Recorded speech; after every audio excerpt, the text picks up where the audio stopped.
Power electronics में हमने face controlled rectifier start किया था। फेस कंट्रोल्ड रेक्टिफायर के अंतर्गत हमने half wave phase controlled rectifier, centre tapped type phase controlled rectifier और bridge type phase controlled rectifier को हमने आर एल लोड के साथ आर लोड के साथ, that means pure resistive load के साथ में हमने देखा था। ठीक है, आज हम देखते हैं half wave phase controlled rectifier, half wave face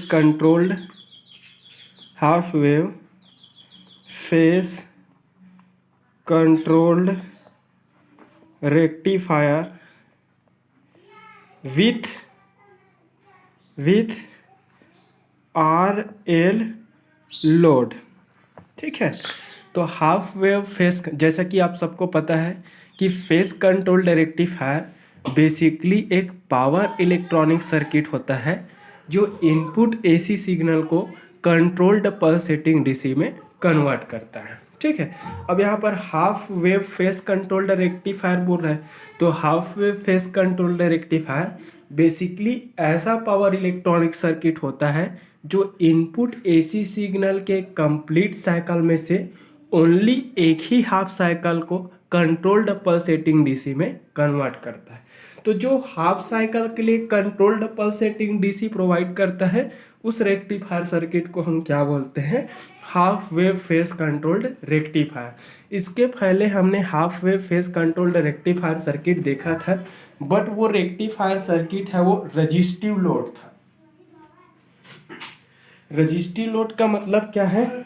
उसमें यूज्ड लोड है वो सिर्फ रजिस्टर का यूज किया गया था और उस रजिस्टर के अक्रॉस हमने फ्लो होने वाला करंट और उसके अक्रॉस डेवलप्ड वोल्टेज के बारे में हमने डिस्कशन किया था।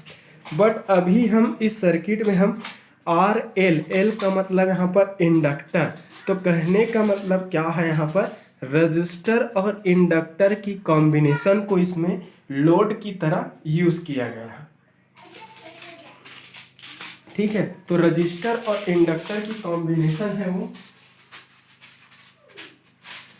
जब लोड की तरह यूज होता है तो उस केस में इसके आउटपुट में क्या फर्क पड़ता है उसका एनालिसिस करेंगे।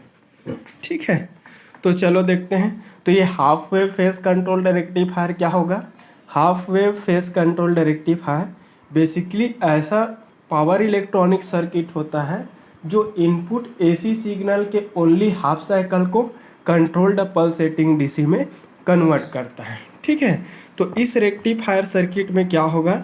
इस रेक्टिफायर सर्किट में लोड है वो रजिस्टर और इंडक्टर का कॉम्बिनेशन होगा। तो रजिस्टर और इंडक्टर की कॉम्बिनेशन का यूज़ इस सर्किट में हम लोड की तरह कर रहे हैं। ठीक है, तो half wave phase controlled rectifier with R L load, R मतलब रजिस्टर, एल मतलब इंडक्टर, इंडक्टर मतलब कॉइल, आप सबको पता है। ठीक है, ठीक है, तो ये हो गया आपका रजिस्टर और यहाँ पर इंडक्टर एल। ठीक है, तो रजिस्टर और इंडक्टर की कॉम्बिनेशन आर एल को हम यहाँ पर लोड की तरह हम यूज़ कर रहे हैं। ठीक है, ये आपका थायरिस्टर टी है। ठीक है, इस लोड इस कंप्लीट आर और एल के सीरीज कॉम्बिनेशन को हम लोड बोलेंगे। तो रजिस्टर और इंडक्टर के कॉम्बिनेशन के क्रॉस डेवलप्ड वोल्टेज है वो आउटपुट वोल्टेज कहलाएगा। फेस कंट्रोल्ड रेक्टिफायर है, तो फेस कंट्रोल्ड रेक्टिफायर के केस में क्या होगा? कंट्रोल्ड जो डीसी आउटपुट होंगे वो क्या होगा? वी नॉट होगा।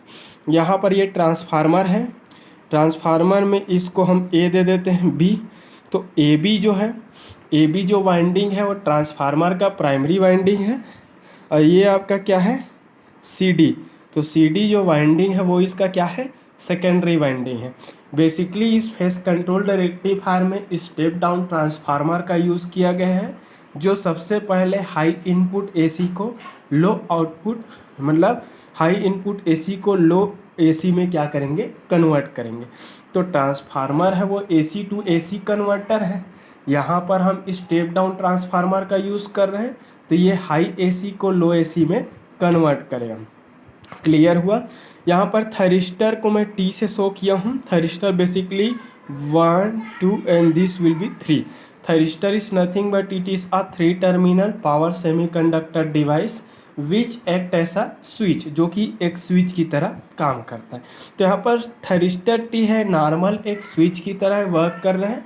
जैसे ही वो थरिस्टर T है वो फॉरवर्ड कंडक्शन स्टेट में रहेंगे, वो एक शॉर्ट सर्किट की तरह या फिर एक ऑन स्विच की तरह बिहेव करेंगे, और रिवर्स कंडक्शन स्टेट मतलब रिवर्स ब्लॉकिंग स्टेट में वो ऑफ स्विच की तरह, ओपन स्विच की तरह बिहेव करेगा। तो ए बी प्राइमरी वाइंडिंग है। इस प्राइमरी वाइंडिंग के क्रॉस हम एक्सटर्नल इनपुट एसी सिग्नल दे रहे हैं, जिसको हम वी इन से शो किए हैं। तो वी इन है वो वह इनपुट एसी सिग्नल है जिसे हमें कंट्रोल्ड पल्सेटिंग डीसी में कन्वर्ट करना। क्लियर हुआ? तो इसी इनपुट एसी को हमें कंट्रोल्ड पल्सेटिंग डीसी में कन्वर्ट करना है। तो ये वी नॉट क्या है? Controlled pulsating DC. यहाँ पर रजिस्टर और इंडक्टर, तो रजिस्टर और इंडक्टर का सीरीज कॉम्बिनेशन है। तो रजिस्टर और इंडक्टर का सीरीज कॉम्बिनेशन है, उस कॉम्बिनेशन को हम यहाँ पर किसकी तरह यूज़ कर रहे हैं?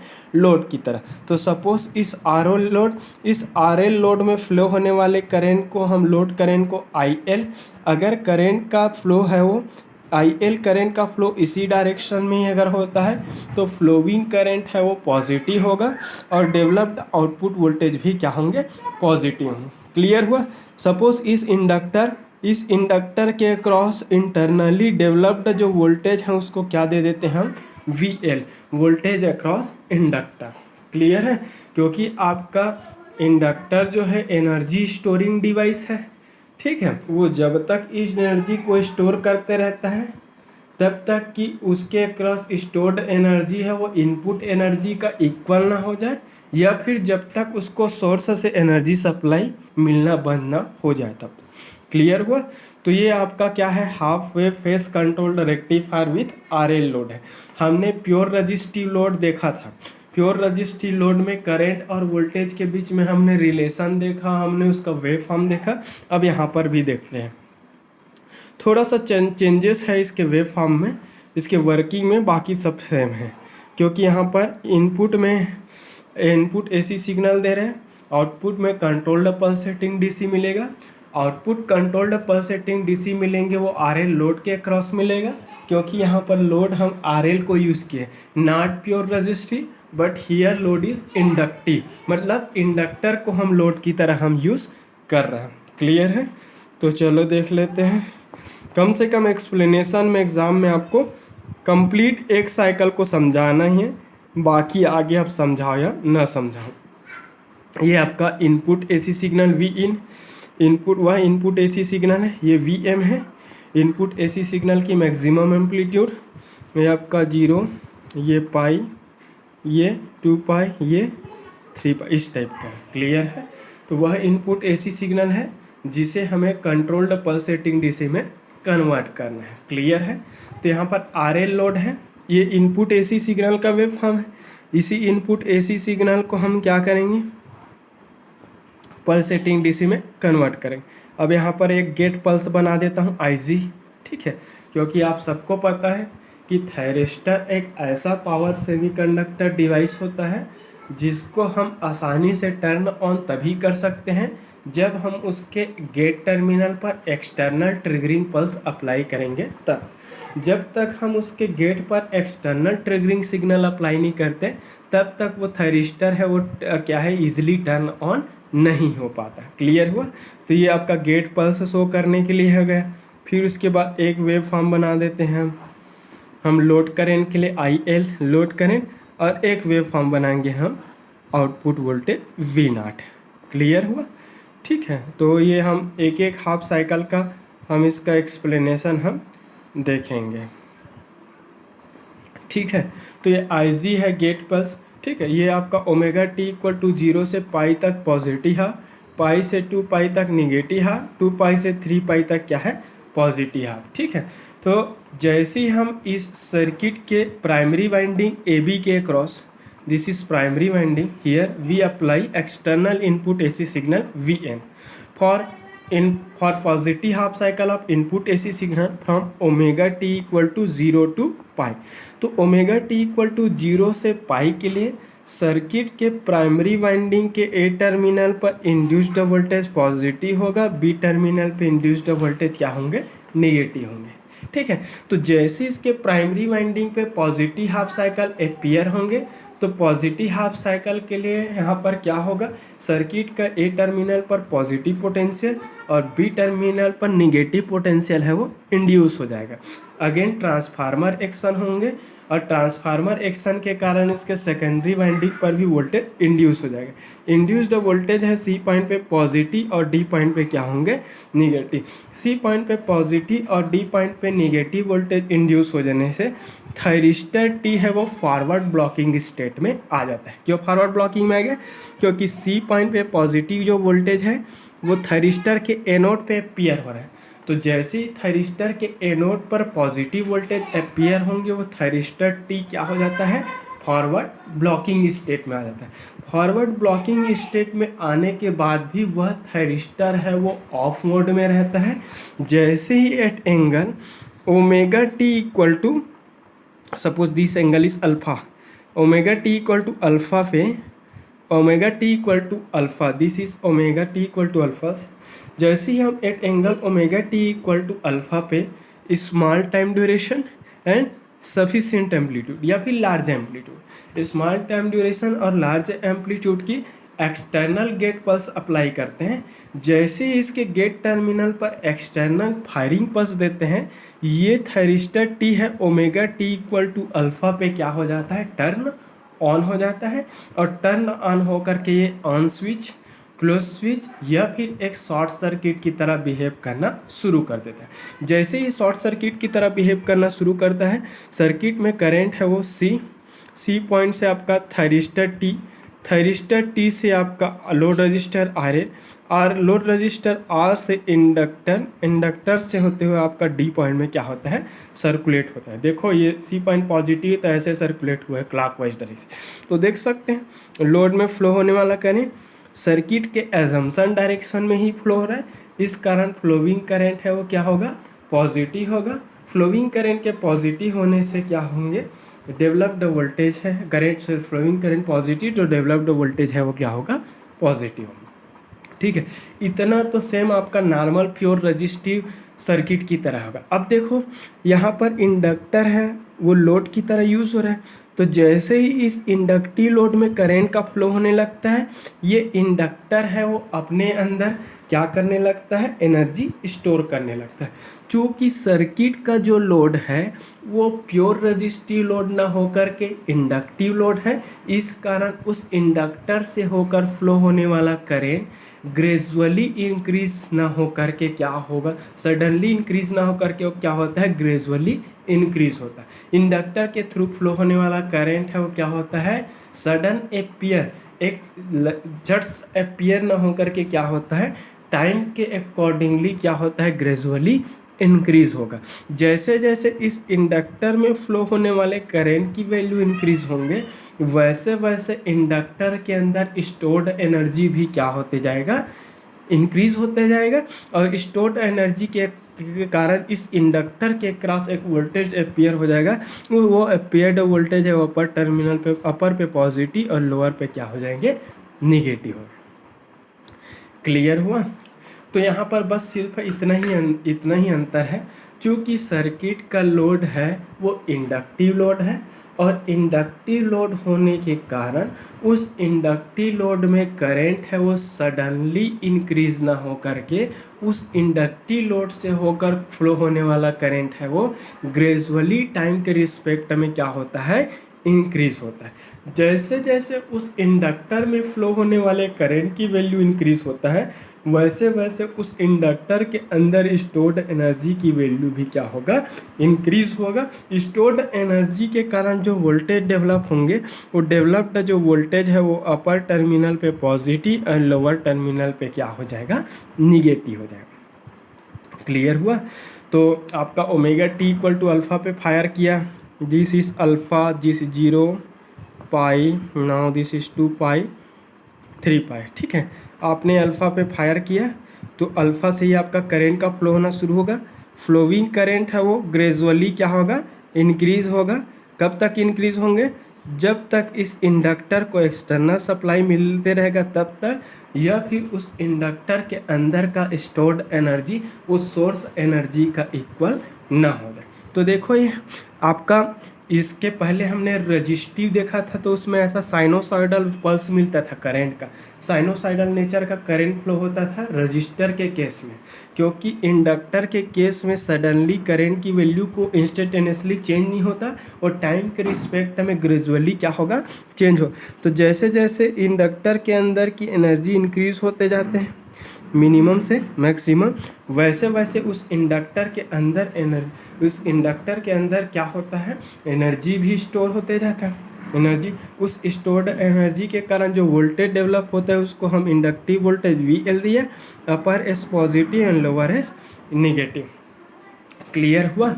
जैसे ही आपका input signal negative half cycle पे इंटर करेगा from omega T equal to pi to 2 pi, pi से 2 पाई के लिए सर्किट के ए पॉइंट पर डेवलप्ड वोल्टेज निगेटिव और बी पॉइंट पर डेवलप्ड वोल्टेज क्या होता है, पॉजिटिव। अगेन ट्रांसफार्मर एक्शन होता है और ट्रांसफार्मर एक्शन होने के कारण इसके सेकेंडरी वाइंडिंग पर भी वोल्टेज इंड्यूस हो जाएगा। इंड्यूस्ड वोल्टेज है वो सी पॉइंट पे निगेटिव और डी पॉइंट पे क्या होता है, पॉजिटिव। क्लियर हुआ। जैसे ही हमारा input AC signal negative half cycle में एंटर करता है, निगेटिव साइकिल में इंटर करने के बाद आपका थायरिस्टर है वो हाईली रिवर्स बायस्ड होकर के टर्न ऑफ नहीं हो पाता। क्यों टर्न ऑफ नहीं हो पाएगा, क्योंकि जैसे ही आपका निगेटिव हाफ साइकिल में इंटर करेंगे, ये इंडक्टर की एक नेचर होता है, उसको जब तक सप्लाई मिलते रहता है तब तक इंडक्टर अपने अंदर एनर्जी को स्टोर करते रहता है, और जैसे ही उसको सप्लाई मिलना बंद हो जाता है इंडक्टर अपने अंदर स्टोर्ड एनर्जी को वापस रिलीज करता है। तो ये इंडक्टर के अंदर जब उन्होंने चार्जिंग किया, एनर्जी स्टोर किया, तो अपर पॉजिटिव था और लोअर क्या था, निगेटिव। जैसे ही आपका input signal negative half cycle में इंटर करेंगे, ये इंडक्टर है निगेटिव हाफ साइकिल में जैसे ही इंटर करेगा, इंडक्टर अपने अंदर स्टोर्ड एनर्जी को क्या करेगा, रिलीज करना चाहेगा, डिस्चार्ज करने चाहेगा। जैसे वो अपने अंदर एनर्जी को रिलीज करना चाहेगा तो इंडक्टर की एक क्वालिटी होती है कि वह अपने अंदर फ्लो होने वाले करंट के डायरेक्शन को इंस्टेंटेनियसली चेंज नहीं कर सकता, वह उसी डायरेक्शन में करंट को फ्लो होने के लिए अलाउ करता है जिस डायरेक्शन में पहले करंट का फ्लो हो रहा था। तो पहले करंट का फ्लो ऊपर से नीचे आ रहा था तो एनर्जी स्टोर हुआ तो upper as positive lower as negative हुआ। अब ये अपने अंदर के एनर्जी को रिलीज करना चाहेगा, एनर्जी रिलीज करने के लिए अपने पोलैरिटी को चेंज करेंगे। जब पोलैरिटी चेंज होगा तो अपर एस निगेटिव हो जाएगा, लोअर एस क्या हो जाएगा, पॉजिटिव। और जैसे ही ऊपरी टर्मिनल इसका रिवर्स हो जाएंगे निगेटिव, जो थायरिस्टर T है वो ऑन ही रहेंगे, क्योंकि ये निगेटिव वोल्टेज इस थायरिस्टर T को रिवर्स बायस न करके फॉरवर्ड बायस में ही रहेंगे, और ये थायरिस्टर T है वो क्या रहेगा, कुछ एंगल तक ऑन ही रहेंगे। ऑन रहेंगे तो ये क्या करेगा, इंडक्टर है वो अपने अंदर एनर्जी को क्या करेगा, डिस्चार्ज करेगा डी पॉइंट से सी से थायरिस्टर T इससे। ठीक है, तो डिस्चार्जिंग करेंगे तो निगेटिव हाफ साइकिल के कुछ एंगल तक क्या करेगा, अपने अंदर स्टोर्ड एनर्जी को discharge. Suppose this is beta, तो बीटा एंगल तक डिस्चार्ज करेंगे। जैसे ही आपका डिस्चार्ज करेगा वैसे वैसे उसमें फ्लो होने वाले करंट की वैल्यू कम होते जाएगा। करंट की वैल्यू कम होने के साथ साथ उसके अंदर स्टोर्ड एनर्जी की वैल्यू भी कम होता है। तो करंट तो उसी डायरेक्शन में ही फ्लो हो रहा है जिस डायरेक्शन, क्योंकि इंडक्टर की एक क्वालिटी होता है, वह उसी डायरेक्शन में ही करंट के फ्लो को अलाउ करता है जिस डायरेक्शन में पहले करंट का फ्लो हो रहा था। तो जब चार्जिंग हुआ तो करंट ऊपर से नीचे फ्लो हुआ। अब डिस्चार्ज भी करेगा तो भी ये अपने पोलैरिटी को रिवर्स करेगा। ऊपर प्लस था नीचे माइनस था तो ये रिवर्स करेंगे तो ऊपर माइनस हो जाएगा, नीचे क्या हो जाएंगे, प्लस हो जाएगा, और इसी डायरेक्शन में क्या करेंगे, डिस्चार्ज। तो डिस्चार्जिंग के दौरान ये उसी डायरेक्शन में ही करंट को डिस्चार्ज करता है जिस डायरेक्शन में पहले करंट का फ्लो हो रहा था। तो पहले क्लॉकवाइज हो रहा था तो अब भी ये क्लॉकवाइज ही करंट का फ्लो करेगा, तो करंट की वैल्यू सेम डायरेक्शन में इस कारण पॉजिटिव होगा, बट डिस्चार्जिंग करंट होने के कारण उस करंट की वैल्यू लगातार क्या होने लगता है, कम। ग्रेजुअली क्या होगा, मैक्सिमम से डिक्रीज होने लगा। जैसे जैसे एनर्जी डिक्रीज हो जाएंगे वैसे वैसे उस स्टोर्ड एनर्जी VL वोल्टेज की वैल्यू भी क्या होते जाएगा, कम हो जाएगा। जिस समय डिस्चार्जिंग करंट की वैल्यू कम्प्लीटली जीरो हो जाएगा उस समय थरिस्टर T है वो हाईली रिवर्स बायस होकर के क्या हो जाएंगे, टर्न ऑफ हो जाएंगे।